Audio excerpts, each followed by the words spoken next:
Good morning. I'm Mrs. Nesbitt. How are you doing today? Well, my name's Michael Van Dyke, and I've been better, to be honest. I'm hoping that you'll help me feel better before I leave. Well, I certainly hope for that to be the case as well. What can I help you with today? Well, I've just came here from the Social Security Department.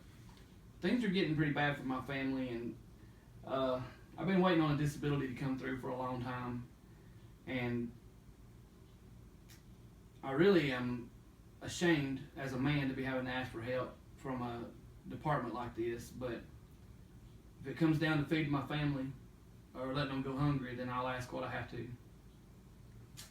Mr. Van Dyke, it is very admirable that you have such a strong desire to provide for your family without assistance. I can tell that you have a very strong character and love your family very much. Oh yes, definitely. My family is the one thing on this earth that I'm so very proud of. They are who made me what I am today. I do everything I do for my family. Oh, again, Mr. Van Dyke, that is very admirable. I want to assure you, though, that asking for assistance does not change any of those positive traits about you. Everyone has life surprises, and some are more major than others. That is what our office is here for. We're glad to help your family receive the assistance that we can during your time of adversity. You said that you were awaiting your disability. Can you tell me a little bit more about the life event that caused you to be at this place? Well, it started a long time ago when I was in my 20s, and honestly I wasn't a good church member yet, and me and my wife were doing some things that were silly, drinking, and we went to a fairgrounds, and I got hurt on a ride there, and it just really took me for a loop that I didn't expect. Completely disabled me, put me into severe pain that I never imagined possible, and I had to have back surgery. It took me several years to get over that first surgery, and but I did eventually, and I was able to get back to work and able to eventually start a very successful satellite and electronics business, and I did that for a lot of years, really enjoyed it, and did really well with it. Then that afforded me the ability to let my wife be a stay-at-home mom, which she really enjoyed, and she even homeschooled our boys when they first started. And well, it's just really hard that I'm not able to do that anymore. I had to have 2 more surgeries after that later on, and I wound up losing my business, lost everything I had, my home, new vehicles we had, a beautiful 4,000 square foot home, and it's just really hard. And when I went in to have surgery, the next to the last time, the surgeon actually slipped and punctured my spine, caused permanent nerve damage. Oh, goodness. And left me permanently disabled. And so I've been counting on this disability check for quite some time, and it's just taken forever to come through. And like I said, I got to feed my family, so I got to do whatever I can do. Oh, Mr. Van Dyke, it sounds like you've had a series of unfortunate events. I'm so sorry that your family's had to go through these things. You mentioned your wife being a stay-at-home mom. How old are your children? Well, I got 2 boys and a girl. They're 3, 6, and 8. The girl being the youngest. My wife is a substitute teacher at this time. She's trying to get her foot in the door as a paraprofessional in the school system, and she's just started attending college to become a school teacher. She would like to get a part-time job and help out, but I've been holding off on that for as long as possible because I don't really want her to have to work at all. But it seems like we don't have any choice at this time. One thing it's so hard is the care of the children. I do my best to help out with them, but some days my back goes out on me with no warning at all, and I literally just drop to the floor in excruciating pain. And what are we supposed to do if that happens and my wife is at work and I'm with the kids? Oh, I'm very sorry that your physical condition is so unpredictable, Mr. Van Dyke. though I can't imagine what you're going through physically. I am a mother myself, so I can imagine the concern that you have about not being able to fully care for your children while your wife is away. It certainly sounds as if you are a very devoted and involved husband and father. How has this sudden change in your physical condition affected the rest of your family? Well, my little girl is only 3, so it really doesn't affect her that much. She doesn't really notice that there's a big difference. My middle son is, he notices Daddy's not playing as much, or that I can't pick him up and that kind of thing. My older son, being 8, of course he realizes that there's a difference, and he sees me laying around in pain and that kind of thing. So, it's quite a shock to him that I can't go out in the yard and play football with him, or I can't get in the floor and roll around and tumble with him, and just play. And that's really hard on them, and it's really hard on me. And my wife, of course, God bless her, she just loves me through it, and she's taking good care of me. She works so hard to provide for our family, and I know that it's really hard on her, and it's hard on me to have to ask her to do those things. Well, it's a very wonderful thing that your family seems to have such resiliency, Mr. Van Dyke. What about you? I understand that you are seen regularly by your doctor for your physical condition. Are you involved in any counseling or prescribed anything for your mental health at this time? Yeah, Xanax. Initially, the reason that I went on it was because, just sitting around thinking about how bad things are, to be honest, and it just weighs really heavily on me, and it was causing me to be extremely anxious and short-tempered, and having a lot of anxiety, and even to some points panic attacks and that kind of thing. So they started me on Xanax for that.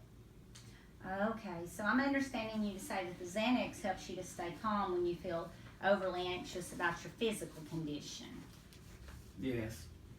Okay, but you don't feel the need for any further counseling at this time? I usually just rely on my church family for that kind of thing, but they're a good support, and but I've never been to any kind of other group thing or anything like that. I'd be willing to give it a try, I suppose, if the men are positive that are there, and I just really couldn't handle a bunch of negativity and people puking in my spirit. I don't know if you know what I mean by that.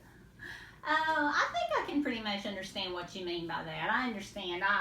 I know how important it is to be in a positive atmosphere when you're already depressed yourself. Well, you mentioned your church family, and that is a wonderful support group. I'm so glad that your family has your church as your support system. Am I understanding you to say that in lieu of one-on-one counseling, that you would be interested in a possible support group? Yeah, I would be, probably. Okay, well, the reason I'm asking is because I know of a wonderful peer support group for men that have gone through a major physical crisis such as the one you are experiencing.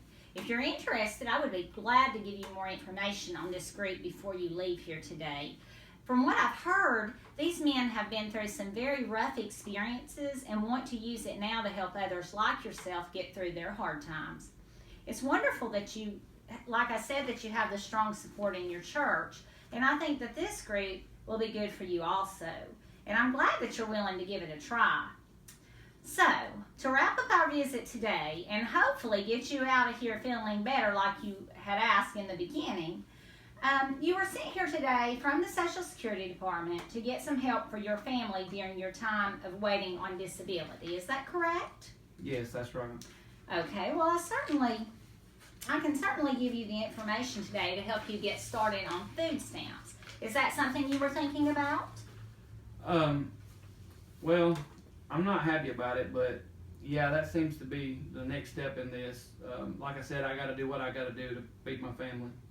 Mr. Van Dyke, it is often hard for people that have never had to have help to reach out for it, but I assure you that it is a positive thing that you are doing to take the resources that are available to you in your time of need.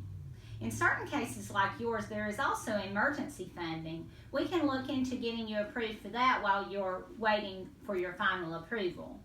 And along those same lines, you also mentioned that your wife would get a part-time job to go with her substitute teaching, but you were concerned about the care of your children. Is that correct? Yes, that's right. Okay, well, we also have a program called the Child Care and Parent Services Program. Most families that qualify for food stamps also qualify for this program. It will pay for the child care through accredited child care agencies while your wife works. Would you like to take an application for this program with you today as well? Sure, but I'm not really sure how taking all this paperwork on is going to make me feel better. Oh, yes, I know it seems like a lot of paperwork. I hear that a lot. The good thing is both applications ask very similar questions, so once you do one, the next one you can kind of copy.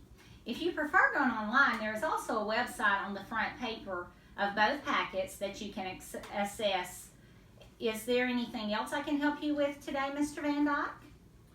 Well, not unless you can pay my internet bill for me and help me get my computer out of pawn. Oh, Mr. Van Dyke, it is refreshing to know that you still have a sense of humor during this time. That is a very positive trait. Unfortunately, I can't help you with the computer and internet, but I will tell you that out in our lobby we have computers around the wall that are accessible to our clients if you would like to use those. And I can also refer you to our local library. We have as you know, I guess the Gordon County Library has been completely remodeled, and it has a very nice section of computer use there as well.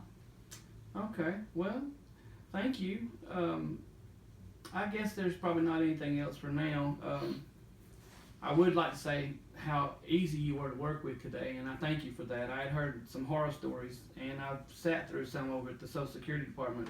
The people were just ridiculous. They act like that we should pay them for allowing us to be in their presence.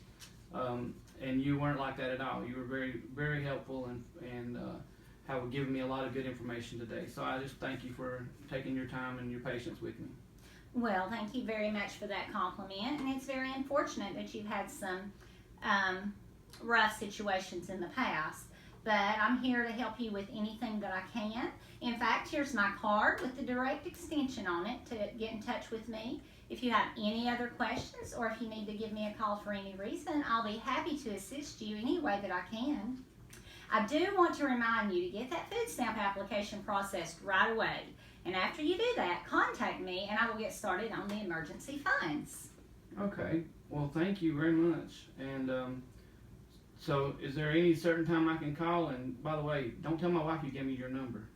Oh, there you go again with that sense of humor. Well, you are pretty cute, but don't tell her I said that either.